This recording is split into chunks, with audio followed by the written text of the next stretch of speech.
Good, thank you.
Ladies and gentlemen, the President of the United States, accompanied by the President of the Republic of Azerbaijan and the Prime Minister of the Republic of Armenia.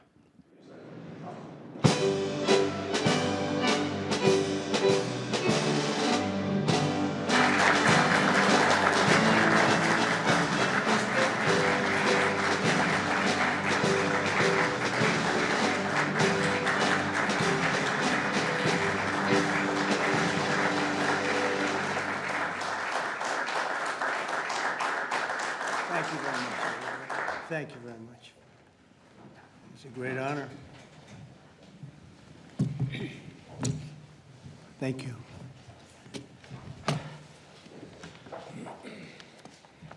It's a long time, 35 years. They fought, and now they're friends, and they're going to be friends for a long time. But it's a big, beautiful honor to welcome everyone to the White House for this very historic peace summit between Armenia and Azerbaijan. It's really a great thrill for me. I love seeing good people get together, and that's what you have. You have two great leaders. I want to congratulate these two visionary people, Prime Minister Pashinyan and President Aliyev, for coming to Washington to sign this momentous joint declaration. It's a tremendously important document, and it's been a long time in coming. They were explaining before that so many times they thought they could get there. It never happened, just never happened. I also want to thank Secretary of State Marco Rubio, Special Envoy Steve Witkoff, and their teams at the State Department. And I see that we have Chris Wright outside and Senator Steve Daines sitting right here. Thank you, Chris. Thank you very much. And Steve, thank you very much. And we have some other wonderful dignitaries, including the dignitaries from your country. But they provided tremendous diplomatic assistance. And Marco, congratulations. It's a big thing. Keep going. He got many jobs. And then, of course, you would say Steve was quite influential. I call him Henry Kissinger, who doesn't leak. For more than 35 years, Armenia and Azerbaijan have fought a bitter conflict that resulted in tremendous suffering for both nations. They suffered gravely for so many years. Many tried to find a resolution, including the European Union. The Russians worked very hard on it, never happened.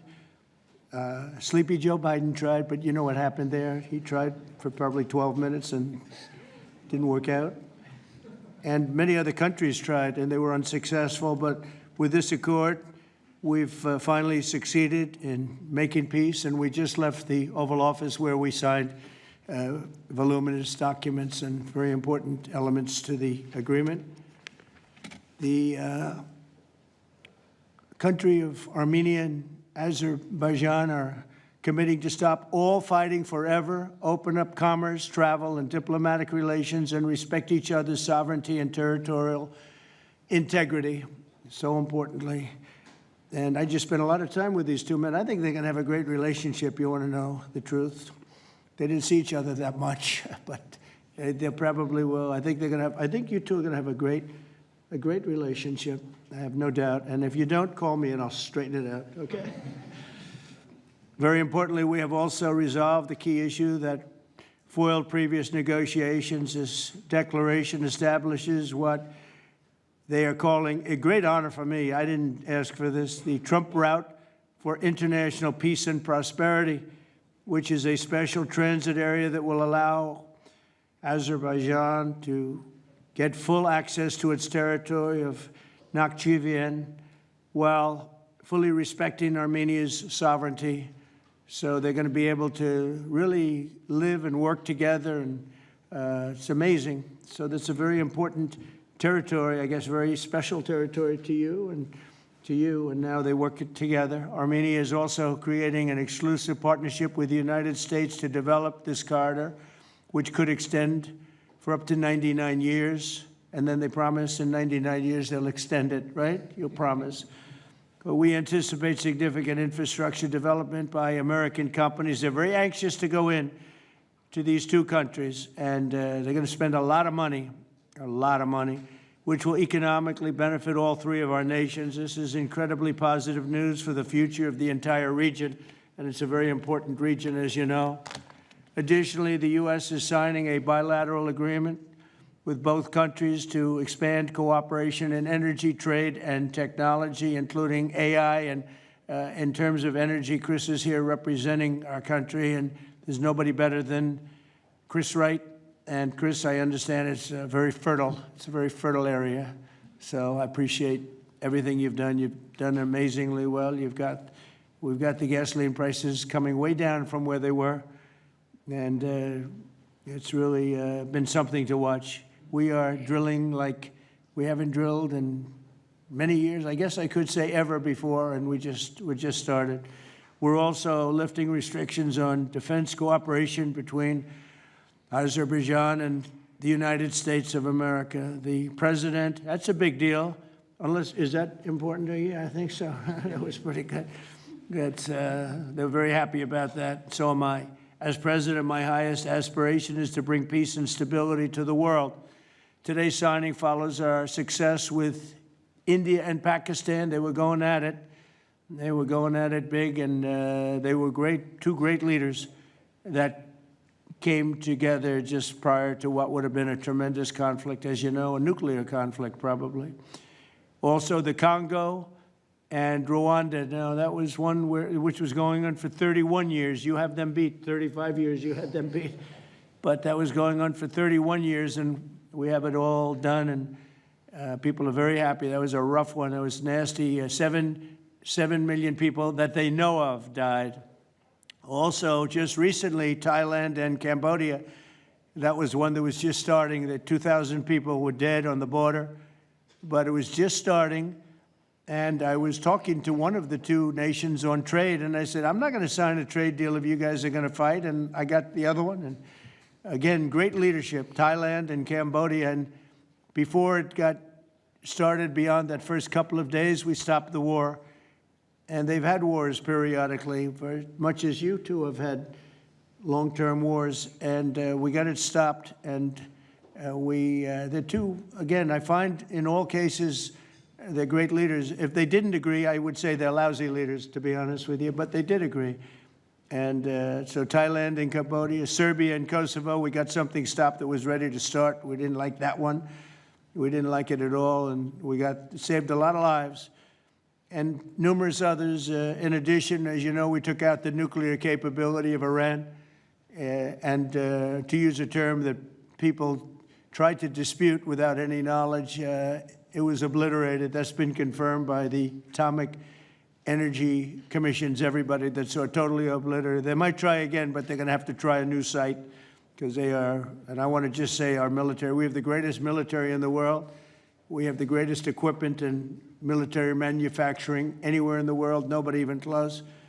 And that sort of proved it. So getting rid of that threat from the Middle East was very big. And I think a lot of people are going to be joining right now the Abraham Accords. It's going to be very important. So hopefully we're going to have many more successes. I hope we're not going to have too many more in this field because hopefully we're not going to be seeing too many more wars. But I came in and this whole world was on fire. All these things were sort of happening. We've only been here for 6 months. The world was on fire. We took care of just about every fire, and we're working on another one that you're reporting on very strongly with Russia, Ukraine, and we'll have some more information for you a little bit later.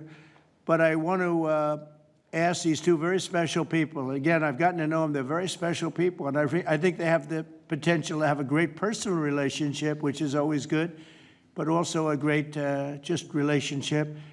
And if I might, may I ask you to say a few words, sir? Thank you very much, Mr. President. First of all, thank you for invitation. It's a big honor to be invited by the President of the United States for this historic event. Actually, we are writing a new history in a bilateral interstate relationship between the United States and Azerbaijan. We are starting the path towards a strategic partnership. The Charter on Strategic Partnership will be elaborated within several months, and that is a historic achievement for Azerbaijan, because to be in the format of strategic partnership with the greatest country of the world is a great opportunity and also a very big responsibility. And this strategic partnership format embraces so many important areas: mutual investment, trade, energy, connectivity, transit, AI, defense sales, counterterrorism. So all these areas where we had and hopefully will have very active cooperation in the future. So it opens a lot of opportunities for Azerbaijan to continue its path of development, to diversify its economy, to keep unemployment low as it is today, and to look to the future with great optimism. Also, I'm very grateful to Mr. President that he today lifted the restrictions which have been imposed on Azerbaijan back in 1992, just only 1 year after Azerbaijan restored its independence. These restrictions have been imposed on us. So after 33 years, these restrictions have been lifted just today. So really, it's a day which will be remembered by the people of Azerbaijan with a feeling of pride and gratitude to President Trump for his attitude to Azerbaijan, for his vision, for not only for our region. We were exchanging views today, and I said that within several months he managed to put an end to conflicts in Asia, in Africa, and now in Southern Caucasus. What we could not achieve for more than 30 years. We had to sacrifice lives. We had to fight two very bad wars with a lot of casualties. And if not for President Trump and his team, and our great friend, Mr. Witkov and his team, probably today, Armenia Azerbaijan would have been again in this endless process of negotiations. So really, it's a historic day. We are today establishing peace in the Caucasus, which will open great opportunities, not only for our region. And as President Trump correctly mentioned, the Trump route for international peace and prosperity, which will create new connectivity lines which will lift the walls and which will create connectivity opportunities for so many countries with investments, with prosperity, with stability. You know, Azerbaijan and Armenia, we became independent at the same time as a result of the collapse of the Soviet Union. But at that time already, we were at war. So we lost a lot of years just being preoccupied with wars and occupation and bloodshed. So today, historic day, also because we bring peace. President Trump brings peace to Caucasus, and we're grateful for that.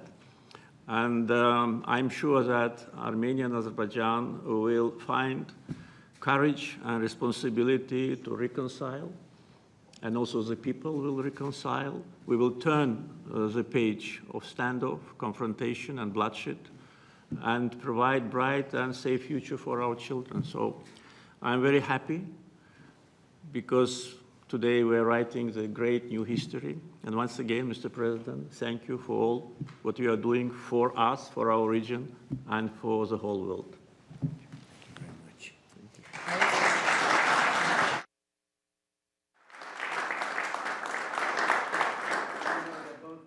Great leaders. How long have you been in the leadership position?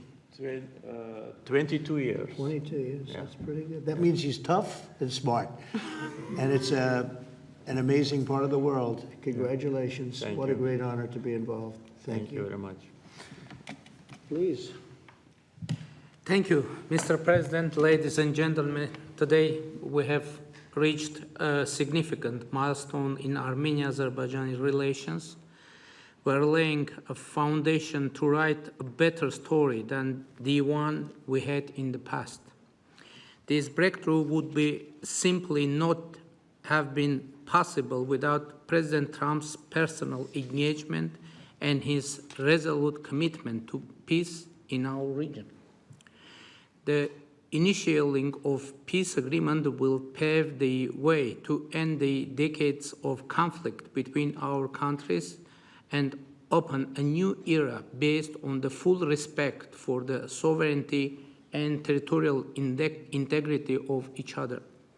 Today's declarations, which President Trump personally will sign as well as witness, gives confidence and assurance that we are opening a chapter of peace, prosperity, security, and economic cooperation in the South Caucasus.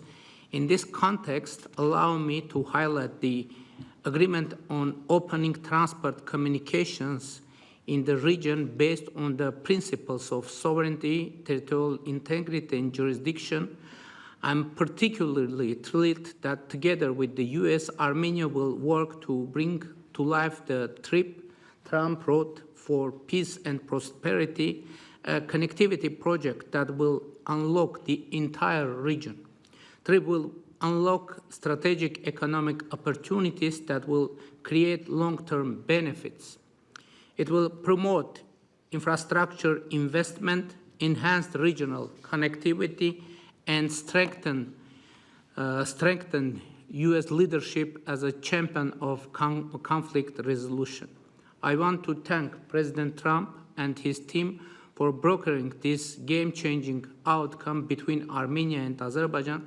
This is a great deal we've achieved today.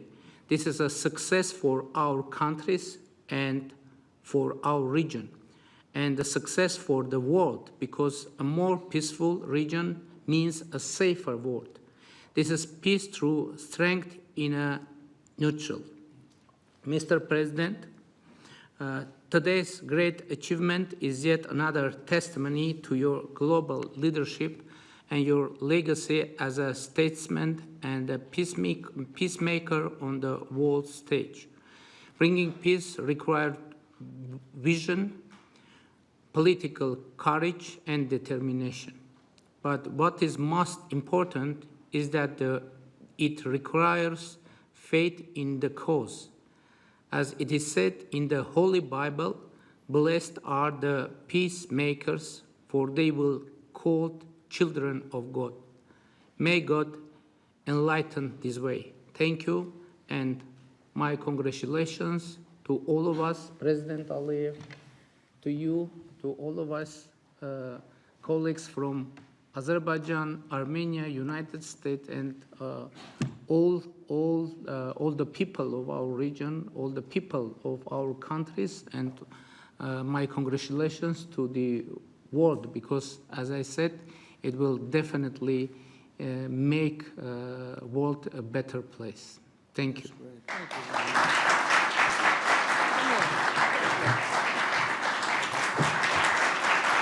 The President of the United States, the President of the Republic of Azerbaijan, and the Prime Minister of the Republic of Armenia will now sign the joint declaration on the outcomes of the Trump Route for International Peace and Prosperity Summit. That's really They will beautiful. sign 3 copies in English. The President of the United States signs as a witness to the President of the Republic of Azerbaijan and the Prime Minister of the Republic of Armenia, affirming their path to peace, stability, and prosperity. We kindly ask that all guests remain seated for the signing of the documents.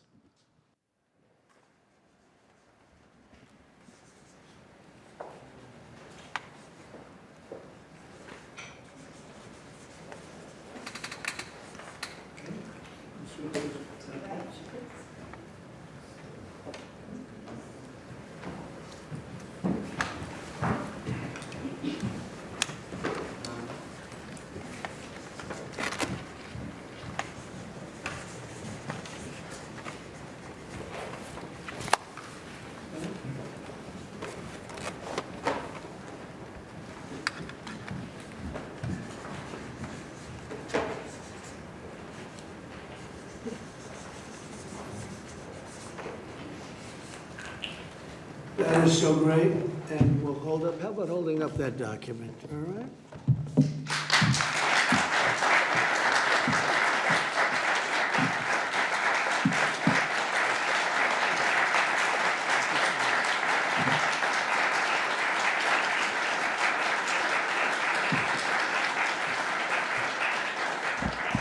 Well, thank you. This is really a big day, and we have some other big announcements, but I didn't want to make them because I don't want to do anything that could even, in a little way, overshadow what's taken place today. 35 years of death and hatred, and now it's going to be love and respect and success together.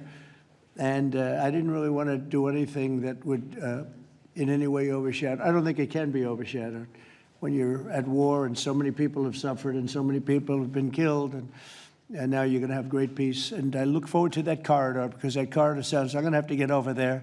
I'll bring Senator Daines with me, and we're going to have to get over there, Steve. So, but this is a really great achievement, and I congratulate you. You're 2 incredible leaders. You're going to go down in history. And I've read the whole thing about how long it took, and you thought you were there and people let you down, and sometimes you probably let people down, maybe. I don't know how it works, but that's the way it usually does. But this is something that is very, very special. So I don't want to get in the way of it at all, but we'll take a few questions, maybe at least slightly related, but we have some other things to announce later on in the day. Peter, please. Related, just because you mentioned the elusive peace in Ukraine. Who is holding up this Ukraine ceasefire summit? Is it Putin or is it Zelensky? Well, I think it's, that one is, as you know, we've been working on a lot of these deals. We've closed every single one of them all throughout the world, and that's the last of them. And they're losing, Peter, about 6,000, maybe even 7,000 soldiers every single week. Russia, as you know, lost almost 25,000 over the last month and a half, and Ukraine lost just a small number, fewer. It's a lot of people are dying, and I think we're getting very close. And we're going to be announcing later on. We're going to have a meeting with Russia. We'll start off with Russia, and we'll announce a location. I think the location will be a very popular one for a lot of reasons. But we'll be announcing that a little bit later. I just don't want to do it now because of the importance of what we just did. I completely understand that. Just a follow-up. Are you surprised that Zelensky hasn't figured out by now, in years of war, how to deal with you and to deal with Putin without needing permission to make concessions from his parliament or from a national referendum? Well, he's going out and getting what he needs. You know, he's not authorized to do certain things. I said, well, you're going to have to get it fast because, you know, we're getting very close to a deal. And he's doing that, and he's working with the European nations, and they're terrific people, terrific leaders, NATO. And as you know, I became very friendly with them. They agreed to go from 2% to 5%, 2% that they didn't pay to 5% that they've already paid. It's trillions of dollars. So, you know, we're working together very closely. But no, in all fairness to President Zelensky, he's getting everything he needs to assuming we get something done. But I'll be meeting very shortly with President Putin. It would have been sooner, but I guess there's security arrangements that, unfortunately, people have to make. Otherwise, I'd do it much quicker. He would too. He'd like to meet as soon as possible. I agree with it. But we'll be announcing that very shortly, okay? And location. Yeah, please. Mr. President, with this meeting with Putin, is this Russia's last chance to achieve peace? And do you expect Ukraine to make any type of territorial concession? Yeah, I don't like using the term last chance. Look, it's, you know, look, this is two very, very smart people. They've been going at it and their predecessors also very smart. They've been going at it for 35 years. It's tough. And, you know, when those guns start going off, it's awfully tough to get them to stop. It really does. It's a war that should have never happened. It would have never happened if I were president. There was no reason for it. So many people are killed, so much cultural destruction. You look at those magnificent towers, the most beautiful in the world. You know, the spires were considered the most beautiful in the world. They're all in a million pieces, laying on the ground, all obliterated, knocked into a million pieces. So sad. But millions of people have died. And very, very much set in their ways. A lot of people were set in their ways, but I think we're getting close. I mean, this was not my war. This was Biden's war. But the European Union has been great. As you know, they're purchasing equipment from us. They have a lot of money, and they're spending a lot of money on buying equipment. We're not spending money, but we are supplying them equipment. They're paying for it. And I think, you know, I think that a lot of things happened recently that would make this go forward. I'm not going to mention anything having to do with India, but maybe that had an impact. But what really had an impact was NATO has stepped up in terms of their spending on buying military equipment. You know, we're in for probably through Biden and his people, $350 billion. $350 billion. When they hear these numbers, you're saying that's a lot of money. $350 billion the United States has spent on that. It should have spent nothing because it should have never happened. It would have never happened. And Europe is in for over $100 billion, which is, it should be the opposite if we were in for anything, but it should be the opposite. And I will say that Europe wants to see peace. The European leaders want to see peace. President Putin, I believe, wants to see peace, and Zelensky wants to see peace. Now, President Zelensky has to get all of his everything he needs because he's going to have to get ready to sign something, and I think he is working hard to get that done. Will Zelensky have to give up territory, Mr. President? Well, you're looking at territory that's been fought over for 3.5 years with, you know, a lot of Russians have died, a lot of Ukrainians have died. So we're looking at that, but we're actually looking to get some back. And some swapping. It's complicated. It's actually nothing easy. It's very complicated, but we're going to get some back. We're going to get some switched. There'll be some swapping of territories to the betterment of both. And but we'll be talking about that either later or tomorrow or whatever. Yeah, please. Say it. If I could ask a question of your guests and also of you. Yeah. Of the guests, will the Armenians from Nagorno-Karabakh be allowed to return? And also, do you have any thoughts on the talk about President Trump winning the Nobel Peace Prize?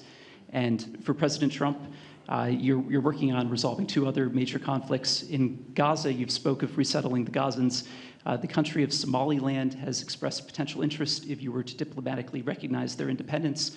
Are you inclined to do so? And also, did President Putin present an award to Mr. Witkoff during their recent visit? He likes Mr. Witkoff, I can tell you that. That's true. Please, go ahead.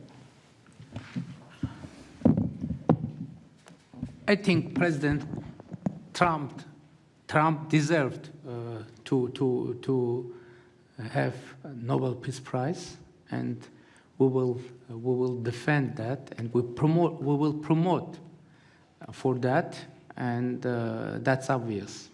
So, and today's event, I think, is a very bright expression of that, and hopefully you will invite us to Front row, you'll be front row. yeah.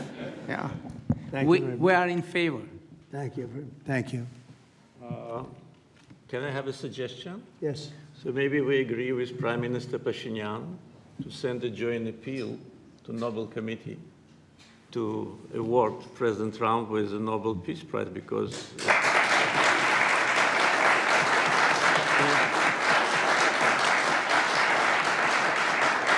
from the leaders of the countries which were at war for more than 3 decades, having this historic signature here, it really means a lot. This is tangible result of President Trump's leadership, and no one could have achieved that.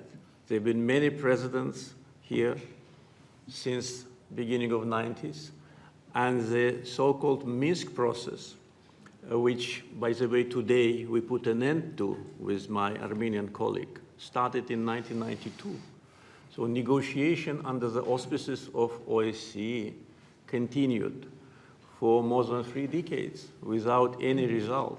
So who, if not President Trump, deserves the Nobel Peace Prize? I don't want to go into the history of some very strange decisions of the Nobel Peace Committee to award the prize for someone who didn't do anything at all.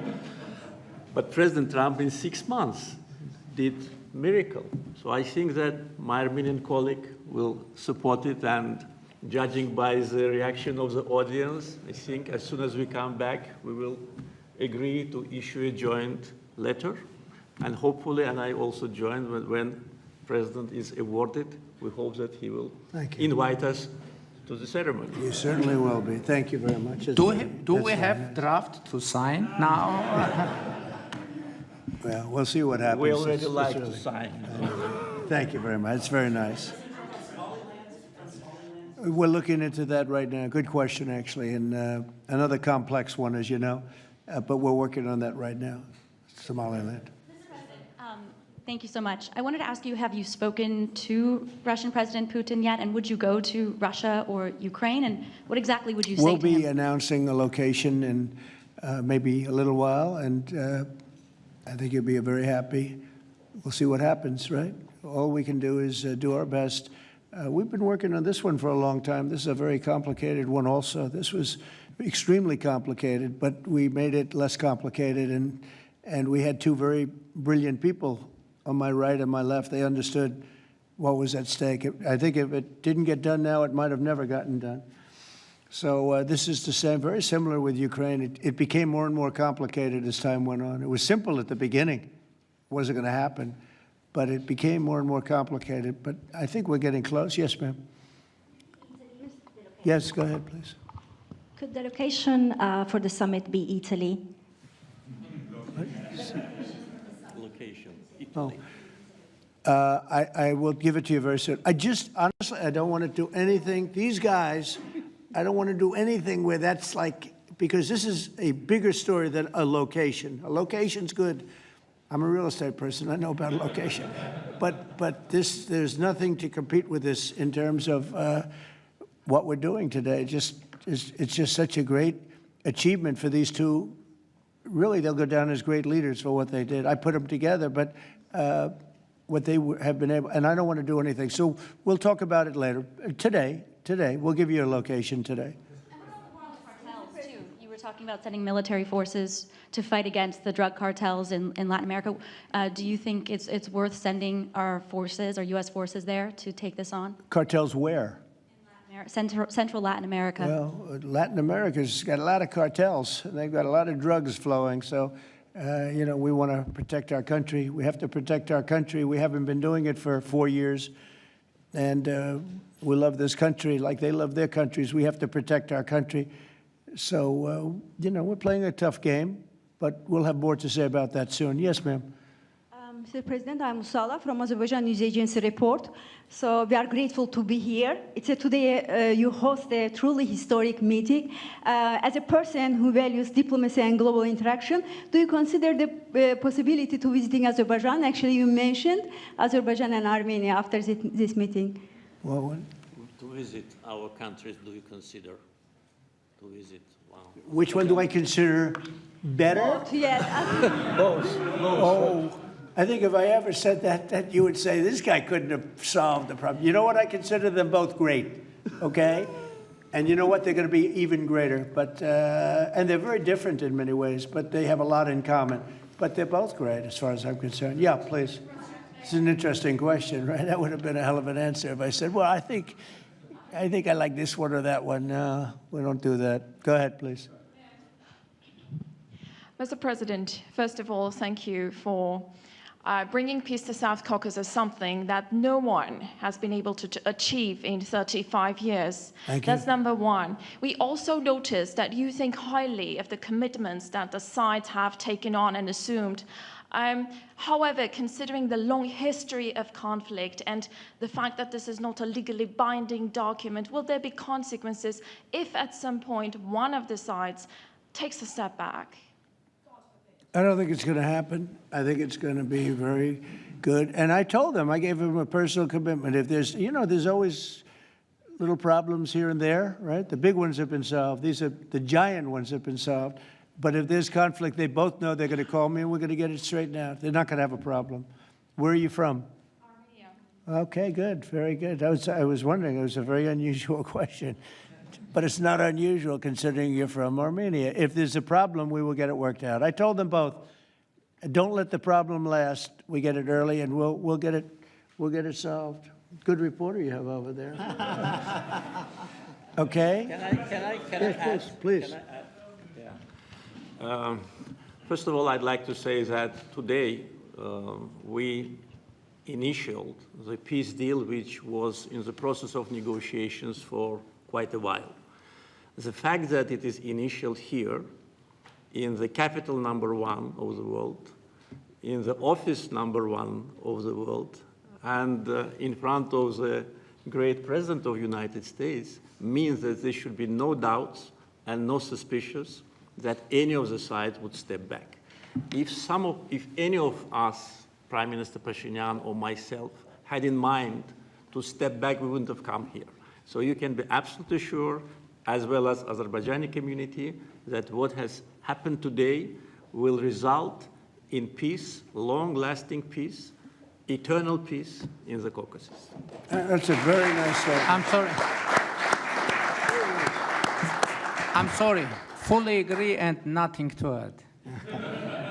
That's a very nice two statements, but that's a beautifully stated statement.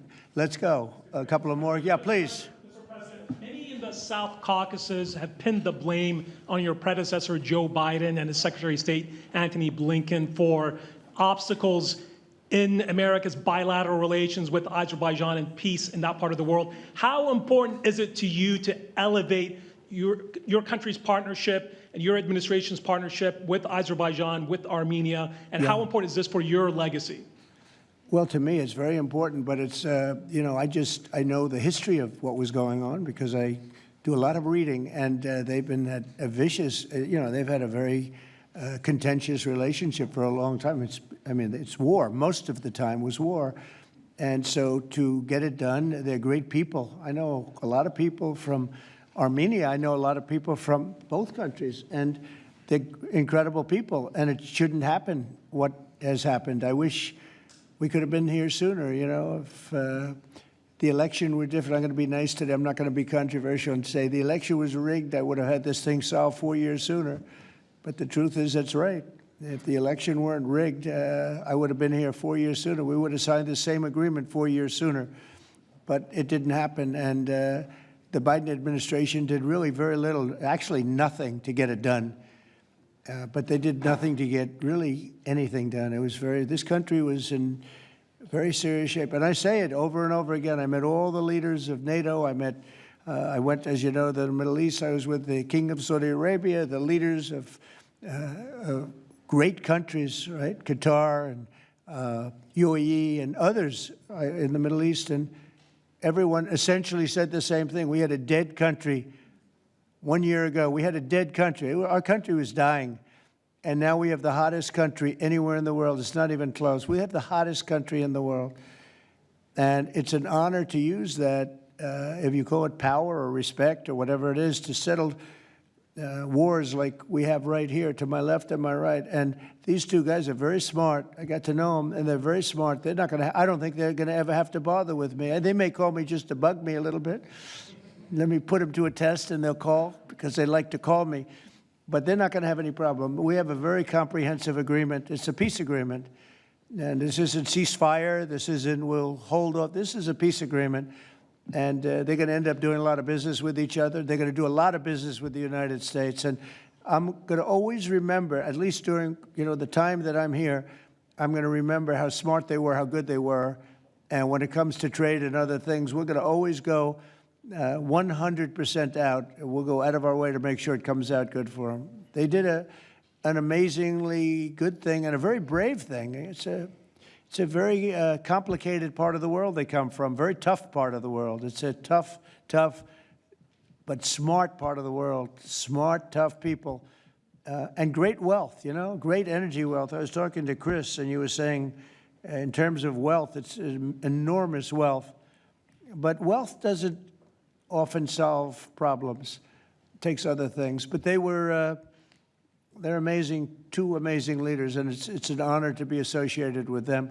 How about we'll do one more, please? Thank you, Mr. President. Your gut instincts have always done well in terms of business and in terms of politics.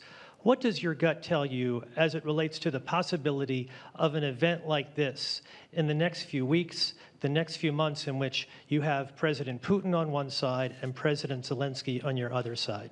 I think my instinct really tells me that we have a shot at it, okay? And you'll find that out later on, and maybe even today, but we have a shot at it. Look, it's got to be solved. We're not losing people. A lot of people say, why are you bothering? We're not losing people. We were spending hundreds of billions of dollars. Now we're spending nothing. We're spending no money. I guess we're making money because, we have the best military equipment in the world. We're selling it to NATO. But you're losing thousands of people a week, Russians and Ukrainians mostly soldiers, but, missiles are lobbed into cities and towns, Kiev, lots of places. You've been reading the same stories that I've been reading. And we got to get it solved. The Norwegian Nobel Committee will make their announcement as it relates to this year's Nobel Peace Prize on October the 10th, Friday, October the 10th. Is that date circled on your calendar, Mr. President? I can't say. I mean, a lot of people say, no matter what I did, because, I'm of a certain persuasion, no matter what I do, they won't give it. And I'm not politicking for it. I have a lot of people that are. I know. I mean, I read the same things as you do. But it would be a great honor, certainly. But I would never politic. I'm not doing it for that. I'm doing it because of, I really, number one, I want to save lives. That's why I'm involved so much with Ukraine and Russia. It's saving lives of Russians and Ukrainians. It's not American lives. Now, I would say this, that war could have escalated in something much better. That could have been a world war. I think if we didn't come, Ukraine-Russia would have ended up being a world war. And I stopped that. That stopped. Now, the only question is, when is it going to be settled? And it could be very soon, but when is it going to be? But that would have been a world war. If I didn't come along with a very talented group of people sitting largely right here, but there are others not in the room that are very talented, I think Russia, Ukraine would have had a very, very high degree, I think even probably would have ended up being in a world war. I don't think people talk about that now because they don't see it anymore, but we've brought it down a long way. But that was getting to a point. When I first came in, I said, wow, this thing is really bad. And it could have escalated to a level that you people would have been very unhappy with. Yeah.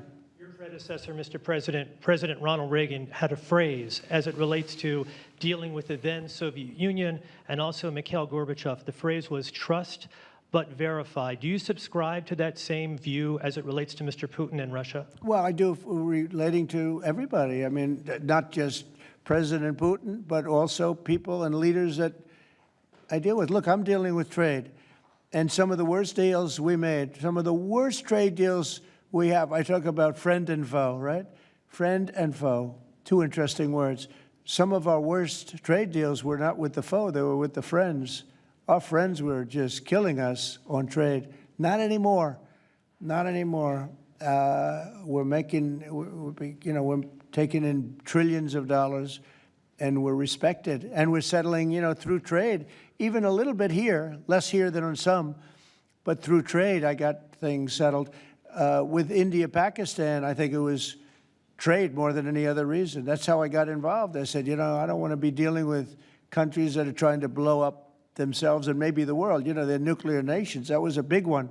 Getting that one settled, I think you'd agree, that was a big one. And they were going at it. They were shooting airplanes out of the sky.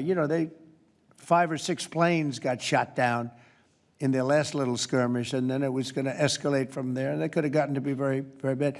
No, I want to save a lot of lives. I love saving lives. That's what it's about. And when you save lives, you really end up having a peaceful world. Usually that ends up pretty well. I want to thank everybody, but in particular these two great leaders for having the courage to do what they did today, and they're going to go down in the history books.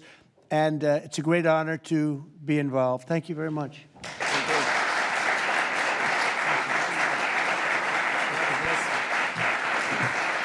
Thank you.